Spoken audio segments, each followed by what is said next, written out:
Ассалому алейкум дӯстон, хуш омадем ба шабакаи мо. шаби гузашта варзигари тоҷик ҷангори вазни сабуки юси Лоиқ Раҷабов интервюи калон дод ва мо дар ин навор ҷойҳои асосии интервюи Лоиқро тарҷума карда пешкаш шумо мекунем. Шумо боша моро бо лайкҳо ва комментариҳои худ дастгирӣ кунед. доруҳое ки айни замон шумо дида истодаин доруҳои гиёҳии босифат аз ширкати шифофармо мебошад ки шумо имконият доред ки ҳамаи ин доруҳоро бо нархи арзон дастрас кунед.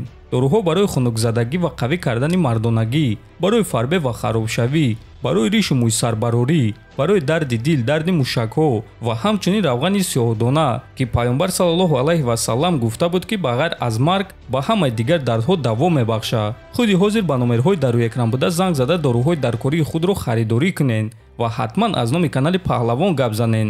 ҳамин гуна шумо ҳам доруҳои даркории худро ба даст меоред ва ҳам канали моро сахт дастгирӣ мекунед. пеш аз якум муҳориба ма вазнкамкунии тӯлонӣ доштум, чунки ма омода шуда вазн кам кардум то ин ки дар шоу ТАФ баромад кунам, аммо дар он ҷо баромад карда нашуд ва ба ман гуфтанд ки вазни худро нигоҳ дор, чунки имконияти дар муддати кӯтоҳ баромад кардан пайдо мешавад. барои ҳамин ма вазни худро нигоҳ доштум ва боз худбарқароркунии хуб надоштум. аз ҳамин сабаб дар ҳамон муҳориба ма худро барқарор карда натавонистум. ана барои ин муҳориба ма барои омодагӣ ва вазнкамкунӣ вақти кофӣ доштум ва акнун баъди вазнкамкунӣ худро барқарор кардан дар кор тамом. оиди рақиб чӣ гуфта метонум? рақиби пеш аз ин будан низ ҷангори хуб буд. ӯ рекорди 11-0 дошт, 11 ғалабаи фаврӣ. ин рақиб пуртаҷрибатар аст. ӯ росто хуб меҷанга ва гӯштини хуб дорад. аммо ма ба юси барои бо беҳтаринҳо ва бо стилҳои гуногун қуввоозмоӣ кардан омадагиам. ман тайёрам. фикр мекунам ки стили ӯ ба стили ман монанд аст. ман ҳам рӯбарӯ истода зарба задан ва ба пеш ҳаракат карданро дӯст медорам. барои ҳамин фикр мекунам ки муҳорибаи мо муҳорибаи дурахшон мешавад. оиди мухлисони тоҷик боша пас ҳамватанони мо дигар намешаванд. фарқ надорад ки онҳо дар ватананд ё ин ки дар дигар кишвар.